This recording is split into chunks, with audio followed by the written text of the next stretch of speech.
Indonesia sekarang berada di atas Malaysia dengan gebrakan yang luar biasa oleh di bawah kepelatihan Sintayong dan dukungan dari PSSI ya, di bawah kepemimpinan Erick Thohir, di mana mereka merekrut pemain-pemain keturunan Indonesia yang berada di belahan negara yang salah satunya di Belanda, karena Belanda mempunyai sejarah dengan Indonesia guys ya.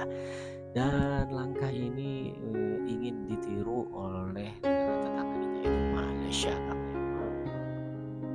rivalitas kita di dalam dunia sepak bola Indonesia dan Malaysia ini memang begitu luar biasa ya, sehingga ingin membuat gebrakan seperti Indonesia. Apakah berhasil ya, apakah bisa seperti Indonesia?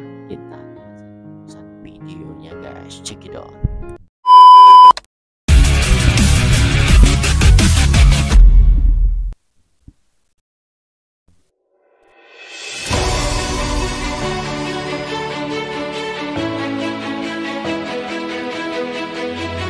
Timnas Malaysia masih belum bisa keluar dari permasalahan rumit yang melandanya. Para pemain Harimau Malaya kembali mendapatkan aksi kriminal oleh orang tidak dikenal. Kali ini Ahmad Huzaimi Pie menjadi korban perampokan saat menjalani sesi latihan. Banyaknya masalah membuat fokus pemain Malaysia harus buyar seketika. Apalagi saat ini banyak pemain keturunan mereka yang menolak pemanggilan dari FAM. Bagaimanakah Timnas Malaysia bisa mengatasi banyaknya masalah yang melanda? Ditolak banyak pemain keturunan.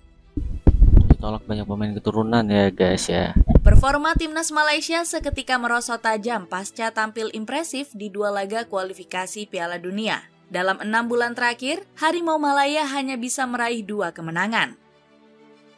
Skuad asuhan Kim Pan-gon diperdaya oleh Timnas Oman sebanyak 2 pertandingan. Safi Sali selaku legenda mengkritik habis performa para pemain Harimau Malaya.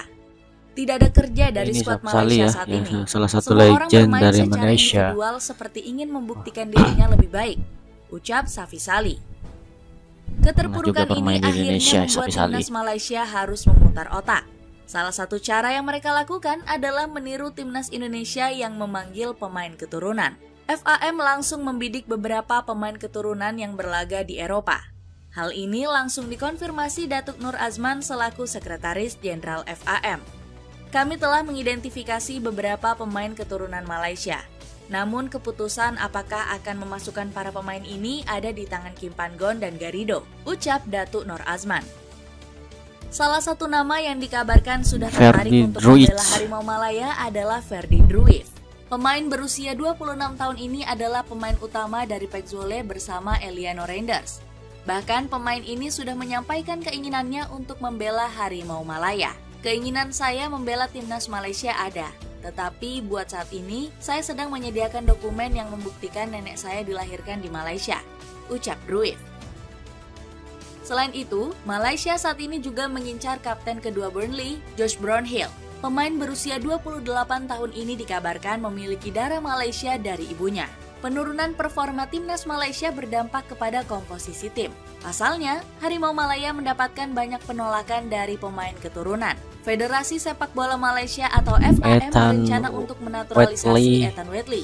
Bomber muda Manchester United U18 itu diklaim mempunyai darah keturunan Malaysia. Apakah bisa ya? Apakah mau ya pemain ini? Tawaran FAM karena dinilai tak punya darah keturunan Malaysia. Saya tidak punya darah Malaysia, laporannya salah, saya bukan orang Malaysia, kata Ethan.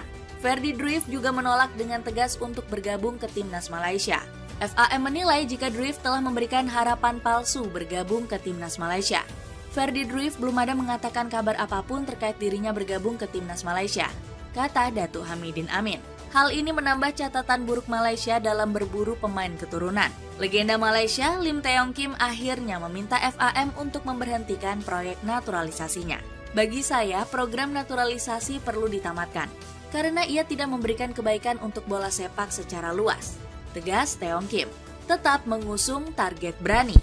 Boleh tetap mengusung target berani walaupun ditolak pemain keturunan yang berkancah di Eropa atau negara ya, tapi tetap berani ya lawan Indonesia. Kim Pan-gon selaku pelatih bakal menurunkan komposisi terbaik skuad Harimau Malaya. Pelatih asal Korea Selatan Pelatihnya ini juga sama ya, dari Indonesia Sintayong, Kim Pan-gong ya, sama-sama dari Korea guys. Thailand, Singapura, Kamboja, dan satu tim dari babak playoff. Sebuah undian grup yang menarik. Thailand juara Piala AFF edisi sebelumnya. Kemudian ada satu lagi pesaing kami, yakni Singapura. Kami akan mencoba jadi tim terbaik di grup A, terang Kim Pan-gong. Namun, ambisi juru taktik berumur 55 tahun ini diprediksi bakal menemui hambatan. Kim Pan-gong diprediksi tidak bisa memanggil seluruh pemain dan komposisi terbaiknya. Alasannya, karena perhelatan ASEAN Cup bukan termasuk agenda FIFA. Alhasil, klub-klub dari Liga Super Malaysia diprediksi bakal menahan pemain terbaiknya.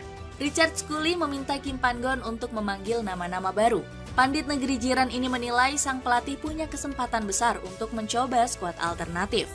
Turnamen ini bakal menjadi berkah tersembunyi untuk Malaysia. Ini bakal jadi kesempatan untuk Kim Pan-gong mencari pemain baru untuk ajang ASEAN Cup, ujar pandit negeri jiran ini. Kerangka skuad Harimau Malaya di ASEAN Cup bisa dilihat dari lanjutan kualifikasi Piala Dunia. Kim Pan-gong dirumorkan bakal mencoret 3 nama beken. Akhir Rashid, Arif Aiman diragukan bakal membela skuad Harimau Malaya. Kedua pemain ini baru pulih dari cedera sehingga diprediksi belum cukup bugar untuk dipanggil. Selain itu ada Faisal Halim yang masih belum pulih usai diserang menggunakan air keras. Pemain milik Selangor FC ini bahkan sampai harus 2 kali menjalani operasi. Rumor bobroknya Federasi Malaysia. Wow, sayang banget ya, pemain yang nomor 7 pula ya. Rencana besar timnas Malaysia terancam gagal karena diterjang berita buruk. Salah satu pemain negeri jiran kembali dilaporkan mendapat serangan dari orang yang tidak dikenal. Kasus penyerangan ini semakin menambah kekacauan di sepak bola Malaysia. Ahmad Huzaimi menjadi korban berikutnya usai kediamannya dirampok oleh orang tidak dikenal. Pemain milik Selangor FC ini mengalami kerugian besar usai menjadi korban perampokan. Harta benda seperti sepeda motor hingga data pribadi milik Ahmad Huzaimi hilang dicuri. Kejadian buruk ini menimpa pemain yang akrab disapa Jimmy ini pada siang hari. Bek berumur 30 tahun ini sedang menjalani sesi latihan bersama Selangor FC saat rumahnya dirampok. Media lokal Malaysia seperti Cosmo turut membeberkan kronologi terjadinya perampokan ini. Dari keterangan polisi, kejadian tersebut terjadi kala Jimmy meninggalkan rumah pada siang hari untuk menjalani sesi latihan bersama Selangor FC. Saat Jimmy tiba pada malam hari, dia melihat pintu rumahnya sudah terbuka. Tulis Cosmo. Perampokan yang menimpa Jimmy ini semakin menambah daftar kekacauan sepak bola Malaysia. Sebelumnya sudah ada 3 kasus penyerangan yang menghebohkan netizen negeri jiran. Gara-gara kekacauan ini, Safisali selaku legenda Malaysia sampai khawatir. Ex-bomber Harimau Malaya ini mengaku bakal menyewa pengawal pribadi karena takut diserang. Sebagai mantan pemain, saya merasa terpengaruh. Saya berhati-hati setelah ini. Dan saya tidak akan berjalan sendirian setelah ini. Saya harus menyewa petugas keamanan untuk memastikan keselamatan saya dan keluarga, ujar Safisali. Selain menghadapi permasalahan teror, publik Malaysia juga dihadapkan dengan polemik FAM. Federasi Malaysia ini sempat tersandung kasus dugaan korupsi dan penyalahgunaan kuasa. Kabar ini pertama kali muncul dari sebuah surat tanpa nama yang diterima oleh FAM. Surat tersebut menyebutkan bahwa Presiden FAM melakukan tindakan korupsi. Namun rumor ini dibantah langsung oleh Datuk Hamidin selaku Presiden FAM. Semua yang disebutkan dalam surat tersebut hanyalah serangan pribadi. Hal ini nampaknya datang dari pihak yang tidak puas dengan pimpinan tertinggi FAM, ucap Hamidin. Publik negeri jiran juga menghadapi polemik terkait permasalahan gaji sang presiden. Datuk Hamidin Amin dirumorkan memiliki gaji cukup tinggi sebesar Rp90.000 atau 300 juta rupiah. Media Malaysia seperti News Straits Times sempat mempertanyakan hal tersebut. Haruskah Presiden Federasi dibayar tinggi untuk memimpin Asosiasi Olahraga Nasional di Malaysia? Banyak orang yang mengira ini dilakukan secara sukarela. Jadi siapa yang membayar gajinya? Tulis News Straits Times. Datuk Hamidin Amin marah besar dengan headlines berita dari NST.